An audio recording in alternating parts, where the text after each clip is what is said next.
वाक्यकारं वररुचिं भाष्यकारं पतञ्जलिं पाणिनीं सूत्रकारं च प्रणतोऽस्मि मुनित्रयम्। नमस्कारः। तथास्तु संस्कृत अकादमी में आप सभी का हार्दिक स्वागत है।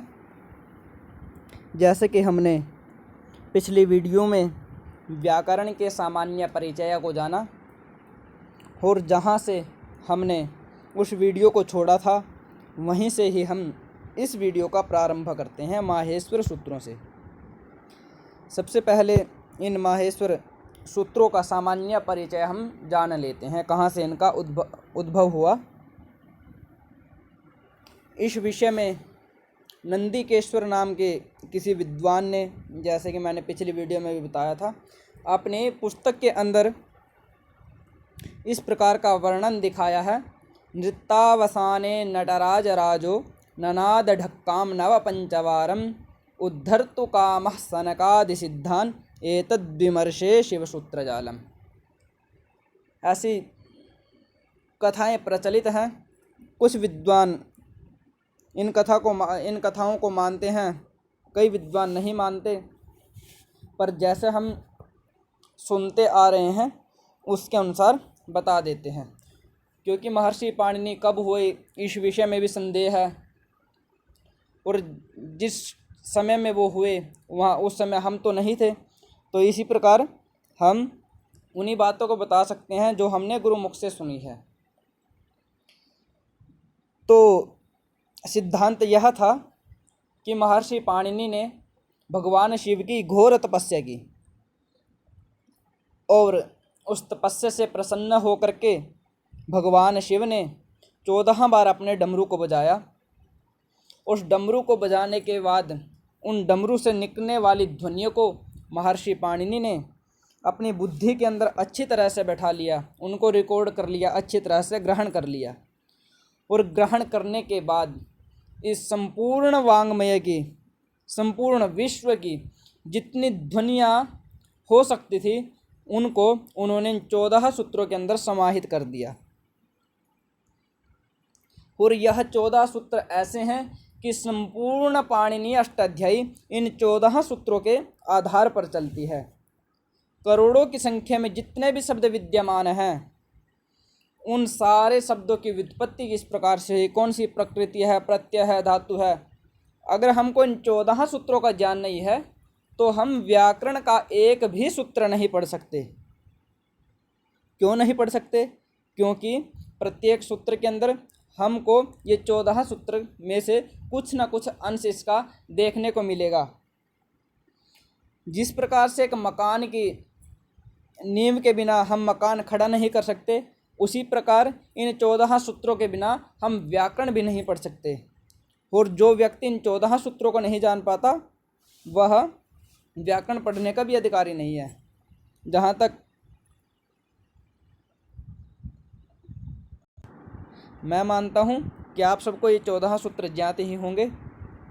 और इस पाणिनीय अष्टाध्यायी को मानव मस्तिष्क की सर्वोत्कृष्ट रचना मानी जाती है। कई वैज्ञानिकों का मानना है कि मानव मस्तिष्क का अगर सबसे ज़्यादा कहीं पर प्रयोग हुआ है तो वह महर्षि पाणिनि की अष्टाध्यायी के अंदर देखने को मिलता है, जिन्होंने इस संपूर्ण वांग्मय के प्रत्येक शब्द को सिद्ध कर दिया इन 14 सूत्रों के बल पर। तो इन 14 सूत्रों को हम जानने का प्रयत्न करते हैं। तो सबसे पहले जो पहले 4 सूत्र हैं, आ एवं रेल रिक ए ओंग आई आउच, इन सूत्रों के अंदर महर्षि पाणिनि ने स्वरों को रखा। अब जो अंत में आयोन के अंत में ना, रेल रिक के अंत में क, ग और च ये देखने को मिलते हैं, जो रक्त वर्णीय वर्ण हैं, इनको हमको नहीं गिनना है। इनको छोड़ करके आ ई ओ रेल रे ए ओ आई आउ, पहले इन्होंने इन 4 सूत्रों के अंदर, प्रथम 4 सूत्रों के अंदर स्वरों को रखा। और इन स्वरों के अंदर भी जो पहले 2 सूत्र हैं आ ई उ री और ली, इनके अंदर मूल स्वरों को रखा। उसके बाद संध्यक्षर स्वर आते हैं, जैसे ए हो गया, आ और ई से बनता है। उसी प्रकार ओ आई औ, यानी पहले 2 सूत्रों के अंदर मूल स्वर को, उसके बाद संध्यक्षर स्वर को।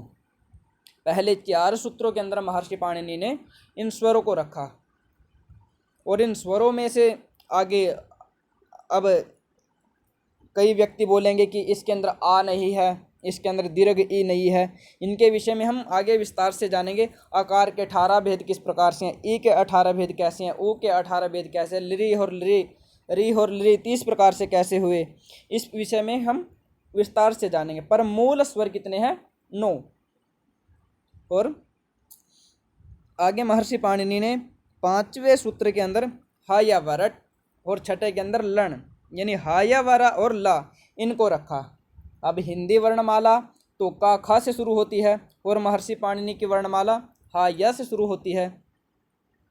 महर्षि पाणिनि का काम हमको वर्णमाला को पढ़ाना नहीं था, अपितु हमारे वांग्मय के अंदर जितने भी शब्द हैं उनकी व्युत्पत्ति करना था, उनको सिद्ध करना था। तो पहले उन्होंने स्वरों के बाद अंतस्थ वर्णों को रखा। हमने हिंदी के अंदर भी पढ़ा होगा कि अंतस्थ वर्ण इनको क्यों कहा जाता है, क्योंकि यह स्वरों और व्यंजनों के बीच में आते हैं, इसलिए इनको अंतस्थ वर्ण कहा जाता है। तो उन्होंने पहले हा या वारा ला, इन 5 वर्णों को रखा जो आवर्गीय हैं, यानी वर्गों से भिन्न हैं, वर्गों से एक्स्ट्रा। तो हा या वारा ला इनको रखा, और उसके बाद यम अगणनम इनको रखा, यानी प्रत्येक वर्ग का 5वां वर्ण, यानी चावरक का य, पावरक का म, कावरक का ग, इस प्रकार से। हिंदी वर्णमाला के अंदर का के बाद खा मिलेगा, पर यहाँ पर ऐसा नहीं है। का के बाद खा हमको शायद छठे या 7वें वर्ण के बाद मिले, या 5वें वर्ण के बाद मिले, पर यहाँ पर ऐसा नहीं है। उन्होंने एक तरह के वर्णों को एक ही स्थान पर रखा। उसके बाद पहले 5वें वर्णों को रखा यहाँ पर, उसके बाद झ भ य गढ़ धश, यानी झ भ गढ़ घ ढ ध, इन 5 वर्णों को रखा, यानी चौथे वर्णों को। फिर उसके बाद ज ब गढ़ दश, ज ब गढ़ द, इनको रखा, यानी जो अंत में, जिनके अंत में रक्त वर्णीय है ये और हलंत लगा है, इनको हमको नहीं गिनना है, इनका कार्य दूसरा है, उनको हम बाद में जानेंगे। और उसके बाद ख फ छ ठ थ, फिर दूसरे वर्णों को रखा, फिर च ट त क प, फिर पहले वर्ण को रखा, यानी पहले स्वरों को, फिर अंतस्थ वर्णों को, फिर 5वें वर्ण को प्रत्येक वर्ग के, फिर चौथे को, तीसरे को, दूसरे को, पहले को, और फिर श स स ऊष्म वर्णों को रखा, और अंत में हल। अब हल के अंदर भी हा आया है और हायावरट के अंदर भी हा आया है। इसके विषय में हम थोड़े आगे ही जानेंगे। इस विषय में महाभाष्य के अंदर 8 अलग अलग कारण कहे गए हैं। तो पहले 4 सूत्रों के अंदर माहेश्वर सूत्रों में स्वरों की संख्या कितनी हो गई? 9, और व्यंजनों की संख्या 33, यानी 5 वर्ग वाले 25, और हाया वाला ल और श श स, ये कुल मिलाकर के 33 वर्ण हो गए। और इस माहेश्वर सूत्रों के अंदर, इस वर्णमाला के अंदर कुल मिलाकर के मूल वर्ण कितने हो गए? 42। अगर हम हकार को 2 बार गिनेंगे तो 43 हो जाएंगे, पर हकार को 2 बार नहीं गिनना है, एक ही बार गिनना है।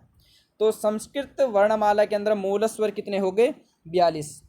अगर परीक्षा के अंदर मूल पूछे तो 42।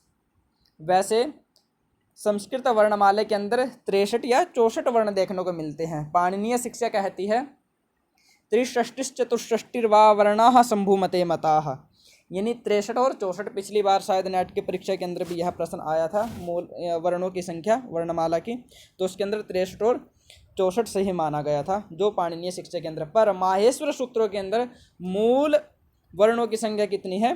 42। और इसके अंदर इन 14 सूत्र के अंदर बहुत सारा संदेह, शंका बहुत उत्पन्न होती है कि आई उन के अंदर भी णकार है अंत में, और जो लण सूत्र है इसके अंदर भी अंत में णकार है, तो णकार 2 बार क्यों? यह प्रश्न मन में आता है कि आई उण और लण, यह णकार 2 बार क्यों? तो महाभाष्य के अंदर लिखा है कि आप सबको चिंतन प्रारंभ करवाना था। कि आप अनेक ग्रंथों को पढ़ें, उनका अध्ययन करें, और जब हम जो ये नकार 2 बार आए हैं, जब हम इनके व्याख्यानों को सुनेंगे, व्याख्यान तो विशेष प्रतिपत्ति ही न ही संदेहाद लक्षणम, अगर हम इनके व्याख्यानों को सुनेंगे तो हमको संदेह होगा ही नहीं। और नकार 2 बार क्यों? यहाँ पर महर्षि पाणिनि नकार के स्थान पे और भी कुछ रख सकते थे, उनके पास वर्णों की कमी तो नहीं है ही नहीं थी। नकार के स्थान पे खा रख देते, छा रख देते, हा ही रख देते। तो नकार 2 बार क्यों? निष्कर्ष रूप में कहते हैं कि चलो नकार 2 बार आ गया तो समस्या क्या है, दिक्कत क्या है? कुछ बोले कि समस्या तो होगी। क्या समस्या होगी? कि अगर हम अण प्रत्याहार बनाएं, अगर हम इण प्रत्याहार बनाएं तो आयुण के नकार तक लेकर के जाएंगे या लण के नकार तक लेकर के जाएंगे। इस विषय में निष्कर्ष रूप में बता देते हैं कि जो अगर कहीं पर अण प्रत्याहार का संपूर्ण अष्टाध्यायी के अंदर अण प्रत्याहार हमको देखने को मिलता है, तो उस अण प्रत्याहार को हम आय ई उण सिर्फ यहाँ तक ही लेकर के जाएंगे। अगर अण प्रत्याहार में वर्ण आए तो अ ई उ ये वर्ण आएंगे। नकार 2 बार है, आय उण और लण इन दोनों में, पर अगर अण प्रत्याहार का वर्णन मिले कहीं पर भी तो हमको आय उण सिर्फ यहाँ तक ही नकार को, इसको अण प्रत्याहार को लेकर जाना है। सिर्फ इसका एक अपवाद मिलता है, अणुदित सावणस्य चा प्रत्ययः। सूत्र के अंदर जो अण प्रत्याहार है वह प्रत्याहार लण के नकार तक जाएगा, उसको छोड़ करके सारे के सारे जितने भी प्रत्याहार हैं वो आयुण तक जाएंगे। सिर्फ अणुदित सावणस्य चा प्रत्ययः सूत्र के अंदर जो अण प्रत्याहार है वो लण के नकार तक जाएगा, यानी आ यो रे रे ए ओ आई औ हा या वरा ला यहाँ तक। और अगर संपूर्ण अष्टाध्यायी के अंदर और कहीं पर अण प्रत्याहार का हमें जिक्र मिले तो वो आय उण यहाँ तक जाएगा। तो एक तो हो गया अण प्रत्याहार के लिए, और दूसरा क्या होगा कि इण प्रत्याहार को कहाँ तक लेकर के जाएंगे? इन 2 प्रत्याहारों में समस्या उत्पन्न होती है। उण प्रत्याहार नहीं होता, एक वर्ण के लिए प्रत्याहार का निर्माण नहीं किया जाता। तो इण प्रत्याहार, तो अगर हमको कहीं पर इण प्रत्याहार का वर्णन मिलता है संपूर्ण अष्टाध्यायी के अंदर तो वो इण कहाँ तक जाएगा? वो लण के नकार तक जाएगा, यानी बाद वाले नकार तक। इण प्रत्याहार के अंदर वर्ण आए तो ई उ री री ए ओ आई औ हा या वरा ला यहाँ तक। तो नकार की समस्या का समाधान हो गया कि अगर अण प्रत्याहार का कहीं पर वर्णन मिले तो वो आई उण सिर्फ यहाँ तक रहेगा, सिर्फ उसके अपवाद यानी अणुदित सावणस्य चा प्रत्ययः को छोड़ करके, इस सूत्र को छोड़ करके कहीं पर भी अण प्रत्याहार का वर्णन मिलता है तो वह आई उण सिर्फ यहाँ तक ही जाएगा। और उसके बाद इण प्रत्याहार का कहीं पर वर्णन मिलता है तो वह ई उ री री ए ओ यानी जो बाद वाला नकार है वहाँ तक ही जाएगा। अगर इसके अंदर कोई समस्या हो तो आप कमेंट बॉक्स के अंदर लिखकर पूछ सकते हैं। और दूसरी समस्या क्या होती है कि हकार 2 बार क्यों? कि हायावरट के अंदर भी हकार आया है और हल के अंदर भी हकार आया है।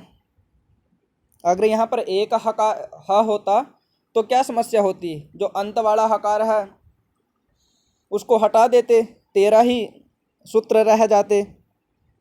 तो उसके लिए महाभाष्य के अंदर 8 अलग अलग प्रयोजन कहे गए हैं। उन 8 को तो यहाँ वर्णन नहीं किया जाएगा क्योंकि वो महाभाष्य का विषय हो जाएगा और वीडियो हमारी लंबी हो जाएगी। पर संक्षेप रूप में कहीं पर परिभाषा मिलती है कि हकारो द्विरूपात्वयम् अटिशल्यपि वांछिताः, यानी एक तो अट प्रत्याहार के लिए अगर हमें अट प्रत्याहार की आवश्यकता हो तो वो जो पहले वाला हयवर है यहाँ तक जाएगा, और दूसरा हमें शल प्रत्याहार के अंदर भी यहाँ श श स और हा, इस शल प्रत्याहार के अंदर भी हकार की आवश्यकता है। क्या आवश्यकता है? अगर हम अट प्रत्याहार को देखें, अगर अट प्रत्याहार के अंदर हकार ना हो तो क्या होगा?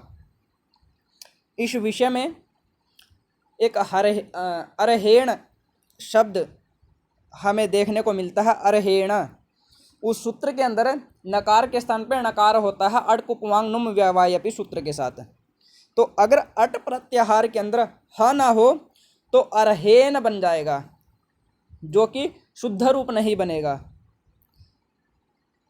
अब इसके अंदर समस्या क्या है, शुद्ध रूप नहीं बनेगा, अर्हेन ही बन जाता। तो मैंने पहली वीडियो के अंदर भी आप सबको बताया था कि पहले भाषा आती है और फिर उसके बाद क्या आती है, व्याकरण। तो उन शब्दों को देख करके महर्षि पाणिनि का काम यही था कि उन जितने भी हमारे संस्कृत वाङ्मय के अंदर जितने भी शब्द हैं उनको सिद्ध करना। तो जो ये शुद्ध रूप हमको देखने को मिलता है अर्हेण, ये सिद्ध नहीं हो पाता। इसलिए एक तो अट प्रत्याहार के अंदर हमको हकार की आवश्यकता थी, और दूसरा चलो हकार के अंदर हमको आवश्यकता थी अट प्रत्याहार के अंदर, तो इस अंत वाले हल की क्या आवश्यकता, तो इसके लिए है शल प्रत्याहार। इस शल प्रत्याहार के अंदर भी हमको हकार की आवश्यकता थी।